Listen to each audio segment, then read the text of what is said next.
Santa has a little extra help this year. I'm Trent Croce live on how Toledo organizations and students are helping those in need this holiday season. The Toledo Fire Chief plans to retire this month. I'm Kira Jacobs with what he plans to do next. Traveling for the holidays, I'm Jordan Sansom with how you can stay safe this season. Your news in 10 minutes starts now. I'm Caleb Gill. And I'm Lauren Height. Those stories in a moment, but first, kids ages 5 to 11 are now eligible to get the COVID vaccine. It's been that way for a month.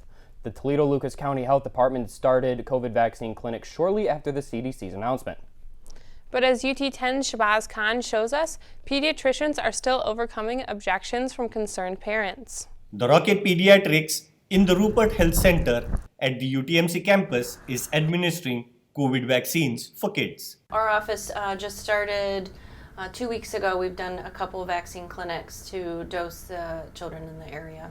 The difference between the adult and children COVID vaccine is? So it's the same vaccine that the adults are receiving. It's just 1/3 of the dose. And so they did tests to see which one, how much they would need in order to be effective, and they found that the 1/3 of the dose was still the same effectiveness as the adult dose. Kids can get the same typical side effects from their dosage of the vaccine as adults, like fatigue, muscle aches, or headaches. They can do Tylenol if they feel like they are having any kind of fevers or muscle aches or pain in general that they want to treat. But usually they go away within 24 to 48 hours. Although the mRNA vaccine has been studied for years, and Pfizer's kid vaccine went through all of the clearances, many parents are hesitant, thinking the shot came out too quickly or wasn't studied enough. I'm a mother of a almost 14-year-old. It can be scary to make this choice for your child. But honestly, the science is there. These vaccines are very effective with minimal risk. And the risk of getting COVID and the side effects from COVID can be very scary as well. In Toledo, I'm Shabazz Khan, UT10 News. Experts are not sure if children will require booster doses. The doctor says it's important to remember even though children often don't show as many symptoms, they can still spread COVID to vulnerable populations. For appointments and more information on the kids vaccine, we posted a link on our website, ut10news.com. We've driven a lot more this year, and as COVID restrictions are lifted, there's deadly data to back that up. UT10's Jordan Sampson joined us now live in studio with why this data is concerning and what is being done to combat this. Jordan? Well, statewide, there were just over 245,000 crashes in Ohio last year, with more than 1,100 of them being deadly. We only have a month left in this year, and so far the total number of crashes are over 232,000 and just under 1,100 being deadly. Officers fear holiday travel will make this year's numbers go up and want to make sure people are being more careful during this time. With the holiday season around the corner, you're going to have to be more careful on the road. As temperatures begin to drop, it can cause problems for drivers who aren't prepared. As snowfall begins to creep into the Toledo area, drivers will have to be more cautious on the road. Ice and slick roads won't be the only things drivers will have to worry about. Be prepared for more congested highways and more highway state patrol cars to enforce traffic safety. I sat down with Sergeant Ryan Purpura to hear what precautions can be taken while you're driving during the winter. It's important too, as we go into this winter season, that you slow down, you drive appropriately for the conditions. Just because the speed limit sign on the interstate says 65 or 70, it's not always appropriate speed. He also advises to wear your seatbelt while in the car and to eliminate distractions and to not drive while under the influence of alcohol. There were just over 12,000 crashes in Lucas County during 2020. 381 involved alcohol, 458 were distraction related, and just about 3,800 were unbelted incidents.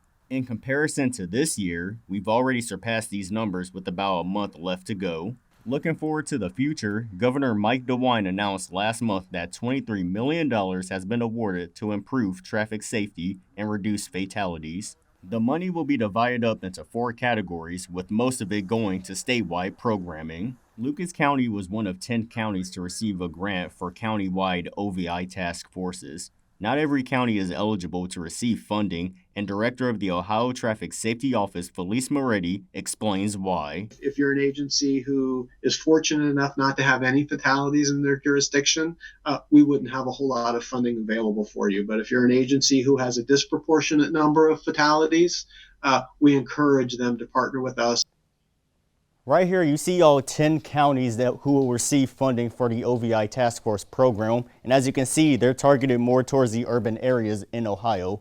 The money will go to having more enforcement on the road, raise public awareness, and to conduct impaired driving initiatives. Live in the studio, I'm Jordan Sansom, UT10 News. Thank you, Jordan. To read more about Governor DeWine's funding for public safety, click the link on our website, ut10news.com. The Toledo Fire Chief and longtime firefighter is retiring at the end of the year, but as UT10's Kira Jacobs explains, he'll keep serving the city. Fire Chief Brian Bird is set to retire this month. Being Fire Chief of Toledo for 3 years, he reflects on his time throughout his career. I was Deputy Chief from 2008 until 2016, and at that time I chose to go back to the street as a battalion chief, which I did, and then not knowing, ever anticipating that I was going to become the fire chief in 2018. Never saw that one coming. So the new mayor then asked me to serve as the fire chief in 2018. Although he acknowledges his own accomplishments, Chief Bird takes pride in his team of firefighters and says that there is a lot he could not have done without them.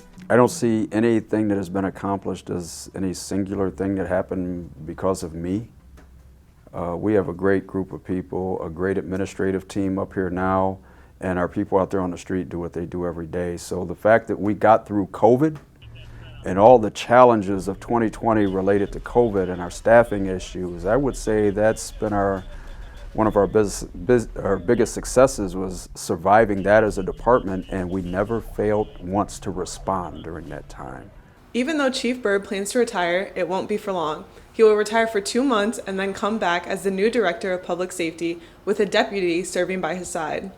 What's nice about it is I think we kind of get to recreate the position so that we can have a balance of supporting our public safety forces and the things that the community needs. Overall, Chief Bird says that his job has taught him to appreciate life, the people around him, and the value of relationships. In Toledo, I'm Kira Jacobs, UT10 News. Chief Bird says that his main goal in his upcoming new position is to unite the community by bringing perspectives of people with varieties of different backgrounds together. A well-known building on campus is coming down. Carter Hall is getting demolished. The dorm has remained mostly unused for years, aside from housing some students in quarantine for COVID. The project manager says the demolition portion of the project will be completed by January 28, 2022, and the entire project will be done in late March. The project cost just under $2 million. Carter Hall East was built in 1964. We, at this point, have more than adequate housing existing on campus without Carter. So Carter was getting to be kind of a money pit, if you will, for maintenance. Administrators say for now, the area where Carter Hall stood will be turned into a grassy field. The holidays are here, and for some, it can be a tough time. That's why students and a community organization have teamed up to help out. UT10's Trent Croce joins us now live in the newsroom. Trent, how are these groups helping? The Adopt a Family program put on by Family House Toledo lets families create wish lists where Toledo students can donate toys, food, household items, and clothing so they are able to enjoy this time a little more. For 36 years in its 36-bedroom facility, Family House Toledo has provided emergency shelter for families no matter their size or age. And over the past holiday seasons, its Adopt a Family program and Dr. Tanya Pace have been there to help. What the goal is to give children some normalcy during the Christmas season. It is difficult being in a homeless shelter, but my guess is it's even more difficult and stressful during the holidays. This normalcy has helped been created through the partnering efforts from the University of Toledo's Office of Student Involvement and Leadership, where Associate Director Ben Weiner said many Rockets have signed up to help a family of their size and choice through. Yeah, so we actually reached our quota. So we had over 75 members of the Toledo community meetings, student, staff, faculty sign up to be a sponsor. But not only that, Expectations were quickly surpassed as well. The family house was aiming for around 70, and within 2 days we had hit like 76. Since requests have been so outstanding, Family House is also helping families at the La Posada Family Shelter, which Dr. Pace projects will total many. We'll be at 60, close to 60 families. While toys are the many wants of kids during Christmas time, the necessities of household items to transition with, like clothing, towels, sheets, food, and hygiene products, are just as important for receiving families when filling out their wish lists, too. Even with the pandemic still affecting many families, the outpouring support from Toledo remains strong. And for the Family House, the benefits from the project go far beyond its walls. You are not only helping those individuals, but their extended family. And with the holidays upon us, these shelters are expected to reach full capacity. Dr. Pace also said that with the influx in sponsors, there are other ways they can serve through providing meals and helping out with game nights for kids. Live in the newsroom, Trent Croce, UT 10 News. Thank you, Trent. Family House is open 24 hours a day, 7 days a week. If you'd like to help or if you need help, visit our website for more information. Stick around. UT10 Sports is next.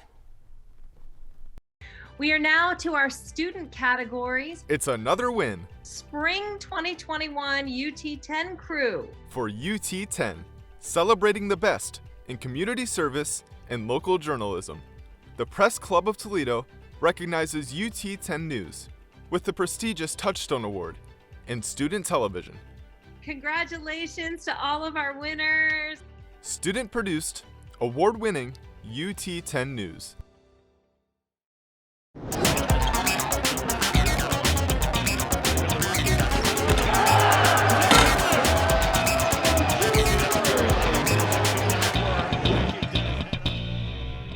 I'm Zeke Fravor, and this is your UT10 Sports Report. The football team held their senior day on Saturday against Akron, but first, the men's basketball team took on Northwestern Ohio. On Monday, the Rockets took on NAIA foe Northwestern Ohio. The game was tied early until Ray J. Dennis made 2 free throws and Cedric Milner Jr. and Ryan Rollins helped push the lead to 6. The Rockets would go on a 16-0 run, and Toledo would finish the half on a 22-4 run to take a 51-19 lead into the half. In the second half, the Midnight Blue and Gold started off strong, scoring the first 17 points, good enough for a 47-point lead with 16 minutes to play. Toledo would end the game on a 15-2 run, crushing the Racers 106-36. Junior Cedric Milner Jr. led the way with 17 points, while juniors JT Shoemate and Ray J. Dennis both chipped in with 14 points apiece. On Saturday, the football team hosted the Akron Zips on Senior Day. Junior Bryant Koback opened the scoring on a 2-yard run. That was all the scoring until the second quarter, when Toledo native John Zell Norrell tied the game at 7 apiece. Toledo would answer back on a 51-yard screen pass from redshirt freshman Daquan Finn. Look at Bryant Koback, couple of cut moves, and he is gone. The Rockets would go into halftime up 21-7 after Finn found sophomore Devin Maddox for a touchdown late in the half. After the break, Koback notched his 3rd touchdown of the day on a 44-yard scamper. You'll get to see it right here. Fast forward to the fourth quarter, where Toledo would score twice more, first on junior Isaiah Winstead's 22-yard reception. Freshman Lamy Constant closed the scoring on his first career touchdown. Koback moved ahead of Kareem Hunt for second all-time on the Rockets' rushing touchdown list with 45. Back to you, Caleb and Lauren. Thank you, Zeke. That's it for UT10 News. Remember, you can catch newscast replays on YouTube. Don't forget to follow us on social media and listen to 88.3 WXUT-FM Saturday mornings at 7:45 for the UT10 Weekly News Update. We'll see you next week.